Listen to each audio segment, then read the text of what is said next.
is Dr. Shruti Mathur. I am past life regression therapist and healer.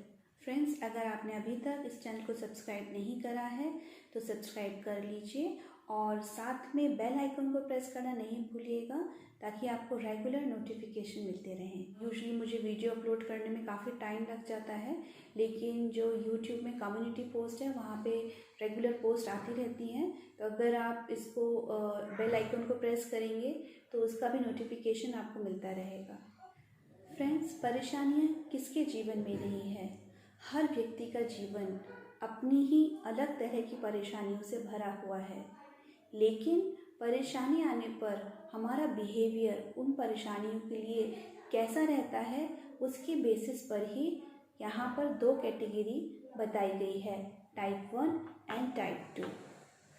Type 1 में वो category के लोग रहते हैं जो अक्सर परेशानी आने पर सर पकड़कर बैठ जाते हैं या फिर दूसरों को दोष देते रहते हैं कि इनकी वजह से प्रॉब्लम है, इनकी वजह से प्रॉब्लम है, और जो उनकी प्रॉब्लम है, जो उनकी उलझन है, उसको और भी उलझा लेते हैं।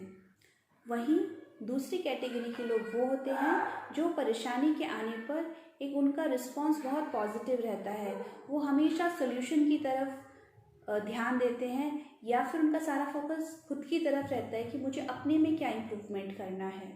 तो अक्सर हम सभी लोग ये दोनों ही टाइप के बिहेवियर को फॉलो करते हैं। ऐसा नहीं है कि 100% कोई इंसान ऐसा होता है जो हर वक्त सोल्यूशन के बारे में सोचे, या फिर 100% कोई इंसान ऐसा होता है जो हर वक्त नेगेटिव ही सोचे। हम दोनों तरह का बिहेवियर हमारा रहता है, लेकिन डिफरेंस क्या है कि ज़्यादातर हम किस तरह से बिहेव करते हैं वही ये डिसाइड करता है कि हम एक पॉजिटिव पर्सन है या नेगेटिव पर्सन। और अक्सर ये हमारा बिहेवियर हमारे बचपन से ही आता है। हम एज ए चाइल्ड कैसे थे, एज ए एडल्ट कैसे हैं, और आगे चल कर के हम ओल्ड एज में जाएंगे तो हम कैसे बनेंगे, ये सब कुछ हमारी सोच पर डिपेंड करता है। इसी तरह से आपने देखा होगा कि जो लोग ओल्ड एज में होते हैं, यानी जो बूढ़े लोग हैं, वो भी दो टाइप के हैं। यानी एक तो आप देखेंगे बड़े एनर्जेटिक रहते हैं, उन्हें देखेंगे तो वो फुल ऑफ लाइफ रहते हैं, उन्हें देख के लगता ही नहीं है कि इनकी इतनी एज है, जिस तरह से उनकी एक्टिविटी है। और वो देखकर तो अक्सर यंगस्टर भी उनको भी क्या बोला जाए कि एक तरह से उन्हें भी एम्बैरेसमेंट होगा कि जो जितनी फुर्ती उनके अंदर होती है अक्सर यंगस्टर्स के अंदर भी उतनी फुर्ती नहीं रहती।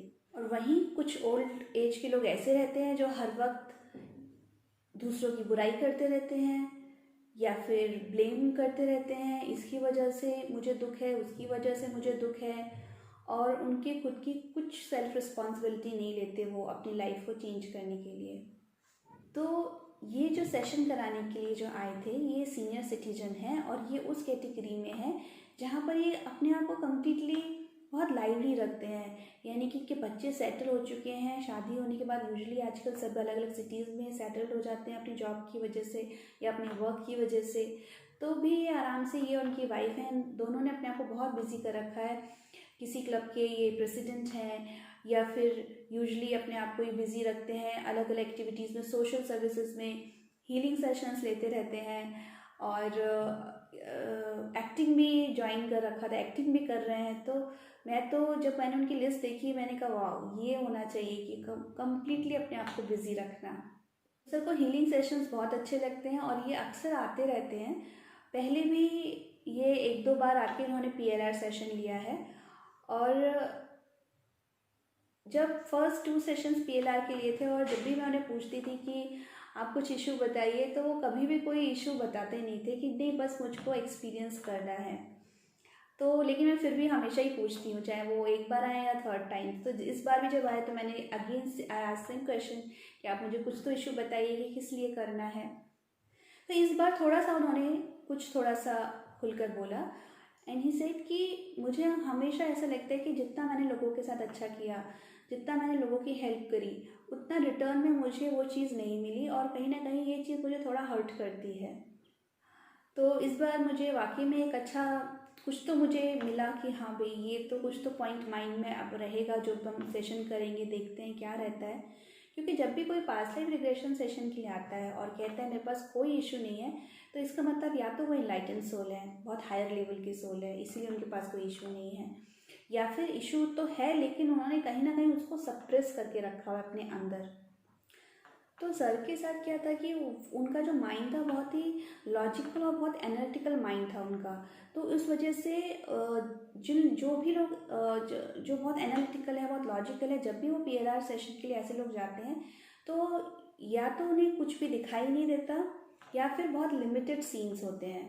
इसका रीज़न क्या होता है कि वो हर एक मेमोरी को, हर एक इंट्यूशन को बहुत कैलकुलेट करते रहते हैं ड्यूरिंग द सेशन, और कैलकुलेशन में इतना टाइम लगा देते हैं कि वो जो चीज़ है, जो इन्फॉर्मेशन आ रही है, वो आते हुए भी ब्लॉक हो जाती है और वो उसके ऊपर ट्रस्ट ही नहीं कर पाते हैं। इसीलिए आप जब भी रिग्रेशन सेशन के लिए जाएं, अपने आप को बिल्कुल ओपन रखना है और जो भी इंट्यूशंस आए, जो भी आपको इंफॉर्मेशन मिले, एकदम ओपन होकर उसको रिसीव करना है। तो 2 बार की प्रैक्टिस के बाद थर्ड टाइम वो काफ़ी कुछ समझ गए थे कि उन्हें किस तरह से सेशन को किस तरह से रिसीव करना है, और ये मेरे लिए बहुत रिलीफ की बात थी। तो जब उनका फर्स्ट सीन स्टार्ट हुआ, तो यूजुअली क्या होता है जब भी सेशन में फर्स्ट सीन होता है तो फर्स्ट सीन में हम फोकस करते हैं उस ग्राउंड के ऊपर जहाँ पर वो बॉडी है, और पैरों के ऊपर किस तरह के पैर हैं। फर्स्ट सीन में हमेशा ग्राउंडेड जो है वहाँ पर फोकस कराया जाता है ताकि सेशन सेट हो। तो जब मैंने पूछा कि आप देखिए खुद को कि आपके वो ग्राउंड कैसी है और आपके पैर कैसे दिख रहे हैं, तो उन्हें बिल्कुल डार्क दिख रहा था और उन्होंने कहा कि बिल्कुल अंधेरा है, मुझे कुछ भी नहीं दिख रहा। ऐसी सिचुएशन जब आती है, जब ओपनिंग सीन होता है सेशन का, तो उसमें क्लाइंट और थेरेपिस्ट दोनों को ही बहुत पेशेंस रखने की ज़रूरत होती है। यानी कि क्लाइंट को भी एकदम हबड़ तबड़ नहीं होनी चाहिए कि नहीं मुझे फटाफट देखना है। कई बार लोग सुपर एक्साइटेड होते हैं, हम सेशन के लिए जा रहे हैं तो जल्दी जल्दी सब कुछ देख लें। इस तरह का एटीट्यूड भी सेशन में जो है ब्लॉक करता है सेशन को। ठीक इसी तरह से थेरेपिस्ट के भी अंदर बहुत पेशेंस होना चाहिए, बहुत पॉजिटिविटी होनी चाहिए। उन्हें एकदम से हार नहीं माननी चाहिए, जितना कोशिश कर सकते अपनी तरफ से करना चाहिए और उसको सेट करना चाहिए। अलग अलग हीलिंग कमांड्स देके, अलग अलग सजेशंस दे करके उनको सेशन को आगे बढ़ाना चाहिए। तो जब मैंने थोड़ा और उनको कुछ हीलिंग कमांड्स दी, उसके बाद थोड़ी देर में उनको विजुलाइज होने लगा और अपनी फीलिंग्स के थ्रू, ज़्यादातर उनको फीलिंग्स आ रही थी। यानी सेड कि यहाँ तो बहुत मिट्टी है और बहुत अंदर तक गहरी गहरी उनकी जड़ें हैं, रूट्स हैं। जब उन्होंने बोला मेरी लंबी लंबी बहुत रूट्स हैं, तब मुझे मतलब इतना डिफरेंट फील हुआ, इतना अच्छा लगा, क्योंकि तब मुझे हिंट मिल गया था कि ये इसका मतलब रूट्स बता रहे हैं, तो मोस्ट प्रोबेबली आई थिंक ये प्लांट ही होंगे।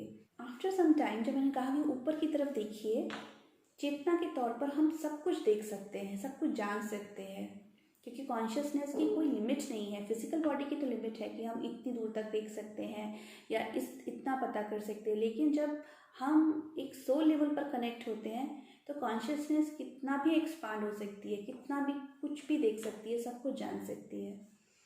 तो जब मैंने उनको बोला आप ऊपर की तरफ देखिए अपने शरीर को, तब उन्होंने अपने आप को एक बहुत बड़ा हरा भरा बहुत विशाल अपने आप को वट का वृक्ष देखा, बैनियन ट्री। तो उन्होंने अपना चारों तरफ जब देखा तो उन्होंने बताया बहुत ही घना जंगल है। तो एक बहुत डीप फॉरेस्ट के अंदर वो एक बरगद का पेड़ थे। जब उन्होंने अपने आप को बरगद का पेड़ बताया, आई वॉज सुपर एक्साइटेड, क्योंकि ये पहला ऐसा सेशन था जिसमें किसी ने अपनी प्लांट लाइफ एक्सेस करी हो। आज तक इसके बारे में मैंने सुना ही था कि बहुत रेयर होता है, हर किसी थेरेपिस्ट के साथ नहीं होता कि उनका कोई प्लांट लाइफ में जाए, और मेरे लिए बहुत ही ज़्यादा एक खुशी की बात थी और मैं एक्सप्लोर करना चाहती थी। तो मैंने उनको पूछा कि कैसा लगता है एक सोल को एक प्लांट की लाइफ में रहकर, कैसा जीवन होता है एक प्लांट का, कैसा महसूस होता है उसको।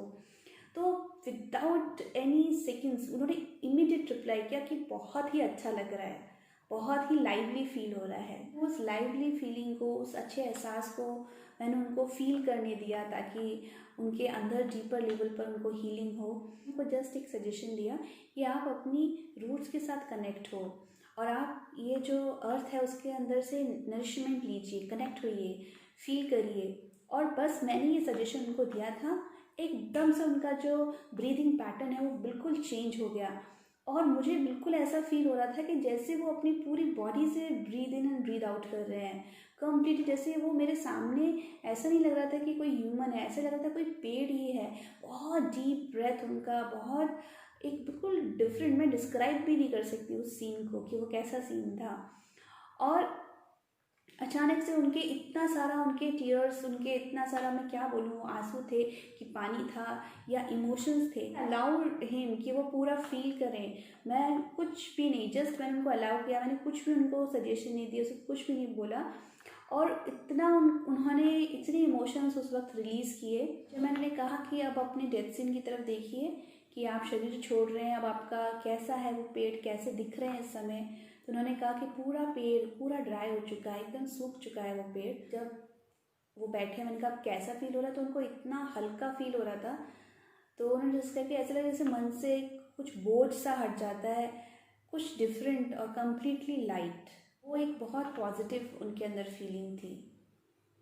अच्छा, कई लोग हैं जो ये मुझसे क्वेश्चन करते हैं। और कुछ टाइम पहले जब मैंने कम्युनिटी पोस्ट पर, यूट्यूब की जो कम्युनिटी पोस्ट है उसके ऊपर जब मैंने ये एक पिक डाली थी कि जो नेक्स्ट रिग्रेशन सेशन की जो केस स्टडी है वो प्लांट लाइफ है, तो उसमें किसी ने मुझे पूछा था कि मैम क्या ये सही है कि कोई प्लांट लाइफ से सीधे ह्यूमन लाइफ में आ गया? तो ऐसा नहीं होता है। जैसे ये जो टाइम था उनका तकरीबन 1700 या 1800 के टाइम का था। तो उस वक्त यूजुअली जब रिग्रेशन सेशन में आप कोई भी अपनी पास्ट लाइफ देखते हो तो आपकी पास्ट लाइफ आपकी प्रॉब्लम से कनेक्टेड होती है, या आपकी पास्ट लाइफ आपको क्या विजडम चाहिए होता है उससे कनेक्टेड है। अब वो विजडम आपको आपकी सोल आपकी रीसेंट लाइफ दिखा कर देना चाहती है तो रीसेंट लाइफ में आप जाएंगे। आपकी कोई बहुत एंशियंट टाइम की लाइफ टाइम है, वहाँ से आपको कुछ विजडम मिलना है तो आप वो वाली लाइफ देखेंगे। एनिमल लाइफ है, अब इनकी तो जैसे प्लांट लाइफ ही थी। तो यानी कि हमें विजडम कहाँ से मिलना है, हमारी सोल हमको क्या गाइड करना चाहती है, हमारा हायर सेल्फ हमें क्या बताना चाहता है, स्पिरिचुअल गाइडेंस कैसा है, डिवाइन गाइडेंस कैसा है, उसके अकॉर्डिंग आप उस लाइफ टाइम में जाते हैं। अगर किसी ने अपना कोई लाइफ टाइम देखा है इसका मतलब ये नहीं है वो उसका बिल्कुल रीसेंट लाइफ टाइम है। तो जो हमारी प्रॉब्लम रहती है, हमारे प्रॉब्लम के अकॉर्डिंग ही हम उस लाइफ टाइम को विजिट करते हैं। अब वो रीसेंट भी हो सकता है और वो बहुत पुराना भी हो सकता है। इस सेशन की हेल्प से मुझे पहली बार ये एहसास हुआ कि कितना ज़रूरी है अपनी जड़ों से जुड़ना। कबीर जी का एक दोहा है कि वृक्ष ना खाते अपना फल, नदी ना पीती अपना जल। और ठीक इसी तरह से जो अच्छे लोग होते हैं वो हमेशा दूसरों के लिए, दूसरों की भलाई के लिए काम करते हैं। और कहीं ना कहीं प्रकृति ने उनको यही गाइडेंस देने के लिए ये जीवन उनको दिखाया था। अब हम इस जीवन में वृक्ष तो नहीं, हम ह्यूमन हैं और बहुत लोगों के संग अपना कार्मिक अकाउंट बैलेंस करने के लिए आए हैं। तो अब हमारे अंदर वो क्वालिटी हर वक्त हर समय तो नहीं हो सकती, लेकिन हम इतना ज़रूर कर सकते हैं कि जब हम किसी के साथ अच्छा करें और जितना परसेंटेज भी करें बहुत सेल्फलेसली करें, और जितना भी हम किसी के साथ अच्छा करें कम से कम उतना अच्छा हम एक वृक्ष की तरह करें, एक प्लांट की तरह करें, बिना किसी एक्सपेक्टेशन के करें और अपनी कैपेसिटी के अकॉर्डिंग करें। हो सकता है हमारी किसी के साथ अच्छा करने की हमारी कैपेसिटी सिर्फ 10% ही हो तो 10% ही करिए, लेकिन 20% मत करिए। क्यों? क्योंकि अगर आपकी कैपेसिटी 10% है तो 10% तो आप बड़े आराम से कर देंगे बिना किसी एक्सपेक्टेशन के। लेकिन जब आप अपनी 10% से ज़्यादा करेंगे, एक्स्ट्रा 10%, फिर आप उसमें एक्सपेक्टेशंस रखेंगे, फिर आपको दुख महसूस होगा, क्योंकि ज़रूरी तो नहीं है हम हर कोई हमारी एक्सपेक्टेशन फुलफ़िल करे। तो अपने आप को बहुत गहराई से बैठ कर के दूसरों को ऑब्जर्व करने में कुछ नहीं रखा है। जितना हो सके अपने आप बैठें अकेले में और अपने आप को एनालाइज करें, अपने आप की कैपेसिटी को देखिए। तो जितनी आपकी कैपेसिटी है 10%, 20%, 50%, 80%, 100%, जितनी भी आपकी कैपेसिटी है जिसमें आप एक वृक्ष की तरह दूसरों के संग अच्छा कर सकते हैं उतना ही अच्छा करिए। और अपने आप के साथ थोड़ा ईजी रहिए। कई बार हम अपने आप के संग भी इतनी एक्सपेक्टेशन रख लेते हैं कि फिर इंसान को दुख होता है कि अरे मैं इतना भी नहीं कर पाया। तो अपने साथ थोड़ा इजी रहिए और धीरे धीरे आप अपनी कैपेसिटी बढ़ा सकते हैं। लेकिन कम से कम इतना ज़्यादा अच्छा मत कर दीजिए दूसरों के साथ कि बाद में आपको बुरा लगे या बाद में आपको फील हो। तो ये जो वृक्ष का उनका जीवन था, ये मैसेज सिर्फ उनके लिए ही नहीं है, ये मैसेज हम सभी लोगों के लिए है कि हम भी अपनी ज़िंदगी में उतना ही अच्छा करें जितना हमारी कैपेसिटी हो, और जब करें तो बिल्कुल वृक्ष की तरह करें, यानी करके भूल जाएं। साथ में अपनी जड़ों के साथ भी जुड़ना हमारे लिए बहुत ज़रूरी है।